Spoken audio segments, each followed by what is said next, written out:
شہر قائد میں مسائل جو ہیں وہ ختم ہونے کا نام نہیں لیتے اور آپ نے بالکل ٹھیک ہے کہ ایک سائیکل ہے، ایک چین ہے، ایک مسئلے سے دوسرا مسئلہ جڑا ہے، دوسرے سے تیسرا مسئلہ جڑا ہے اور ایک پراپر ایک لوپ ہے۔ اب ہم لیکن خیر جہاں پہ ہم شہر قائد کی بات کریں اور سڑکوں کی بات کریں وہاں پہ ہم ٹریفک کی نہ بات کریں، ایسے کیسے ہو سکتا ہے؟ ہم نے آپ کو اپنے باخبر سویرا کے پروگرام میں ہی بتایا تھا کہ شہر قائد میں باقاعدہ ای چلان کا سسٹم شروع ہونے جا رہا ہے اور جو سیف سٹی کیمراز ہیں ان کی مدد سے اب ای چلاننگ ہوگی۔ تو شہر قائد میں الیکٹرک چلاننگ سسٹم شروع ہونے کی تاریخ اب قریب آ گئی ہے اور ٹریفک پولیس کی جانب سے اہم سڑکوں اور شاہراہوں پر آگاہی کا سلسلہ بھی جاری ہے۔ یعنی کہ مطلب تاریخ اتنی قریب ہے، آگاہی کا سلسلہ جاری ہے، بہت سارے اس سے پہلے فیصلے ہوئے ہیں ٹریفک کے حوالے سے، کتنا عمل درآمد ان پہ ہو سکا ہے اور اب کیا ہونے جا رہا ہے، ذرا نذیر شاہ سے جان لیتے ہیں۔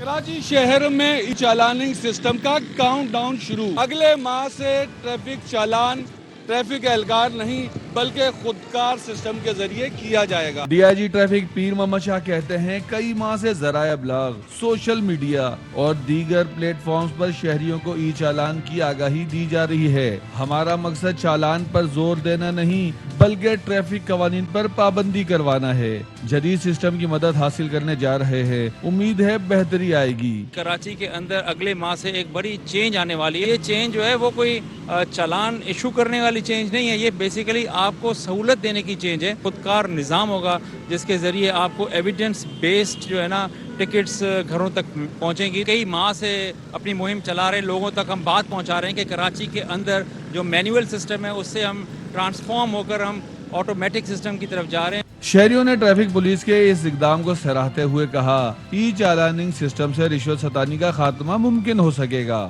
کافی بہتری آئی اللہ نے چاہا اور اس میں ثبوت بھی ہوگا آدھ کے آدھی کہ کسی کا ظلم بھی نہیں ہوگا، جو چیز ہوگی کیمرے کی آنکھ کے سامنے ہوگی۔ 100-200 روپے دے کے اس کو کلیئر کر لیا جاتا تھا، لیکن اب میرے خیال میں اگر ای چالان جو ہوگا اس سے کافی حد تک بہتری آنے کے امکان ہے۔ کیمرے کے ذریعے جو آئے گا تو صحیح آئے گا، کیوں نہ اس کا ہوگا نہ اس کا تو سامنے ظاہر آئے گا۔ مینول طریقے سے الیکٹرانک سسٹم پر منتقلی کے بعد بلا تفریق کارروائیاں عمل میں لائی جا سکیں گی۔ ای چالاننگ سسٹم شہر قائد میں ٹریفک قوانین پر عمل درآمد کروانے کی سب سے بڑی کوشش ہے۔ شہریوں کو بھی چاہیے کہ قانون پر عمل درآمد کر کے اپنی جان اور مال دونوں محفوظ بنائیں۔